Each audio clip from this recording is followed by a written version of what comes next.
Window tint aftercare. What steps do you need to take after having your windows tinted? Let's talk about it. First, don't roll down your windows for 3 to 5 days. I know it might seem like a hassle, but you don't want the window tint to shift or peel when you're rolling your windows up and down.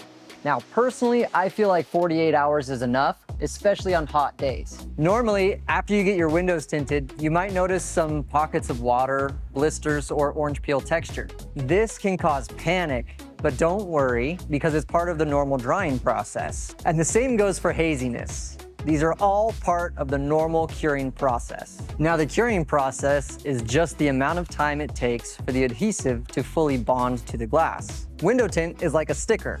There's an adhesive already on it.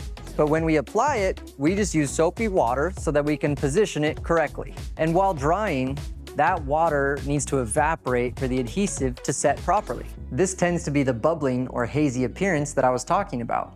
Sometimes it can look like brush strokes or streaks. So it's important not to wash or touch the insides of your windows for 3 to 5 days. When it comes to cleaning, use a soft microfiber towel and an ammonia-free cleaner. Ammonia and other harsh chemicals can damage the film, so keep it simple and be gentle. This is Dane with Ceramic Pro. If you have any questions, leave them in the comments below.